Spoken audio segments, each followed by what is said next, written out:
And I want to start with you, Reverend, on this, because we're all mourning this. We were just getting some good news, hints of good news when it comes to crime in Memphis, and then we get thrown right back into it with this devastating news. You have a unique perspective, unique insight on what's happening as we speak in terms of dealing with the grief that's going on right now in this community. I do. For 5 years, I served as a chaplain for the Memphis Police Department, and I hold in my hand a medal that covers the badge with a black ribbon. And a part of that is to mourn an officer's life, especially when he or she has been lost in the line of duty. This is a very difficult job. It's a very difficult time for our city. My heart goes out, first of all, to the family of Officer McKinney. 4 years on the force, 3 years on the force, going into his 4th year. His young family will forever mourn this, and we have to wrap our arms around them. And then also to the other officers whom were wounded in the line of duty. There's trauma that comes with that, and they will need to heal over time. Our mayor and our police chief, they have a very difficult job right now. Our police chief was more empathetic than I've ever seen her. I was glad to see her step up and take the lead in this and really show us the way forward. This hurts her as a person. I know this, and I know that she's going to lead and go forward. It was good to see the mayor there as well. It's a difficult challenge, 100 days into his administration, or 102 days into his administration. This is his first real test of this kind. So it is what he does after this that's going to really determine the way forward. A real plan with some real handles on it. And we have to do one thing here very clearly. This is not the community's response to the police department. These were two renegade individuals, totally separate from the people of Memphis. The people of Memphis empathize with and love the police by and large. Overwhelmingly, they are supportive of the police.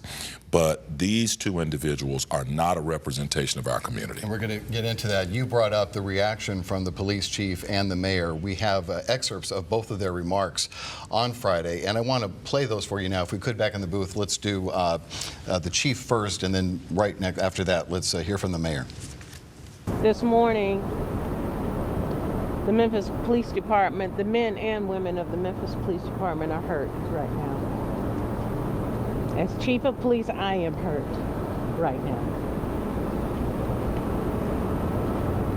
At once again, senseless deaths in our community by gun violence. Today we are here not just to talk about what happened last night, but to make an appeal to our community that gun violence has to stop. We need a community call to action. We are heartbroken of the lives lost, our fallen officer, and this senseless act of violence. We know that we as a community have to do more to hold violent offenders accountable for their actions. Even our young people, we have to make sure that we are pressing for accountability. So you get a flavor of their tone, and I was just very impressed with both of them. Susan, what are your thoughts about how the initial reaction from our leadership there on both the police department and the mayor? Well, I have to give a lot of credit to Chief Davis. I saw her voice was quivering. And this is a tough, really tough one for her. It's tough for the mayor too. I mean, it's trial by fire for both of them. Well, McKinney was just 27. He had a 4-year-old daughter. Young guy. Daughter was born the year he became a cop. When I heard about it Friday morning, I had to just stop for a minute and think, where are we in this world? What is going on with our city? And as Keith said, this is not who we are, but in some ways it becomes emblematic of who we are. And, I have to go back and remember several years ago when Mayor Strickland told me, he said that if people in this community knew how many teenagers are driving around in cars with AK-47s in their hands, they'd be shocked. You wouldn't sleep at night. And this is just an example, even though it wasn't an AK-47, it could have been, but I think we have to take it back, and I think Otis will agree with me, we have to isolate this as a particular case. And what happened here? How did this 18-year-old who was who was arrested a month ago. With an extended Glock 19 with an extended magazine, making it basically an automatic weapon. He was arrested and charged with 3 car thefts. And a programming device. And a programming device. So he goes to he gets a $100,000 bond. He said he can't make that. They lower it to $10,000. This is what I'm told. He goes to this bail court hearing and says he can't pay the $1,000 to meet the $10,000 bond. And what does the Judicial Commissioner, an unelected, she's not even a judge, she's appointed by the county commission, what does he or she do? Go home. And what happens a month later? A police officer is dead.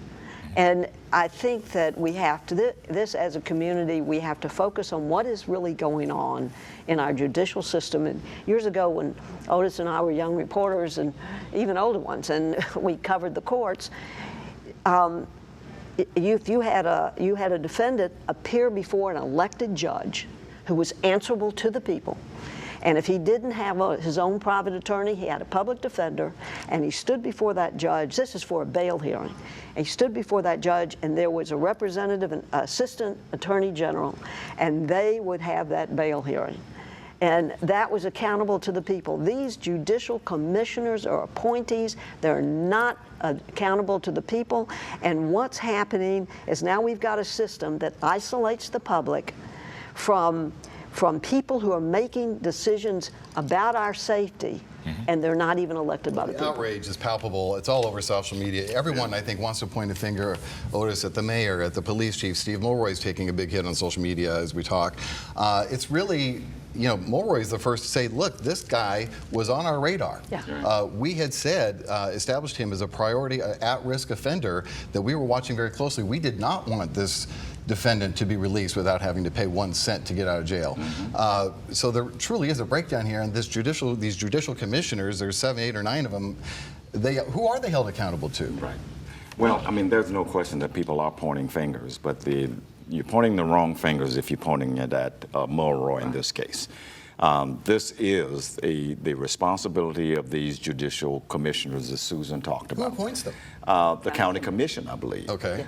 And they are anonymous people. Nobody knows who they are. They're not elected to anything. They're not really answerable to really anybody. That's where the reform has to start. We cannot allow that kind of thing happening. And plus, whatever happened to the ankle monitor program that kept people who were released confined someplace, and if they did go out, people would know about it. Nobody's paying any attention to that. This 18-year-old, with all of those charges that you just enumerated, was running the streets at 2, 3 o'clock in the morning with stolen guns and cars and brazen enough to shoot at and kill police officers. This is unbelievable. And he had a 17-year-old in the car with him. Right. And you ask about the ankle monitors. Well, at 2, 3 in the morning, who do you think is monitoring those ankle monitors? Nobody. Nobody. Nobody. And that's the problem. That's the failure of the program. The other thing that we have to do, and it's being talked about in Nashville, we have to hold parents accountable. Yeah. I mean, remember what happened in Michigan just last week when there were parents, and of course in that case there was a mass shooter who killed kids in school. But the parents got charged, indicted, convicted, and sent to prison. That has to happen here, and maybe not for long stretches of prison time, but certainly the parents have to be held responsible. And I'm guessing that this shooter has a long rap sheet in juvenile court. Yeah. And juvenile court is, again, isolated away from all of us. The judges, the judicial commissioners cannot see what their rap sheet might be from juvenile court. And how do they know if they're a risk to the community? The whole system is so fragmented and so broken that when is this community going to stand up and say, let's fix it from the bottom up? I think it's important that you all have really put the attention on what parental responsibility should be and what judicial responsibility should be.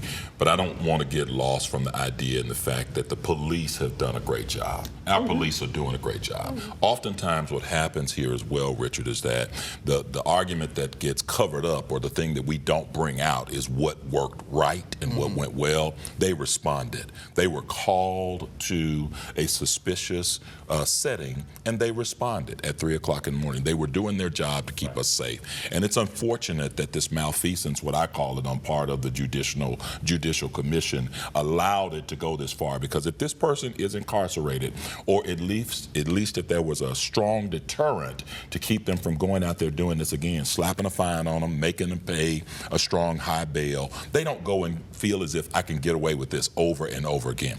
Another thing that worked well, and it often goes unstated, and I want to say this, Regional 1 Hospital. What happened to them at 5:30, 6 o'clock in the morning, in the early hours of the morning? They were swamped with trauma. I mean, 3 officers.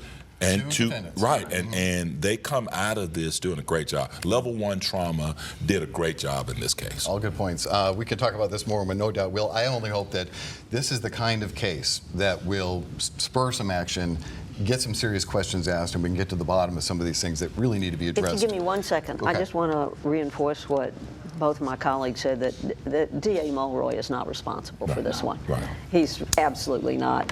And as far as our Memphis Police Department, I'm with you all the way.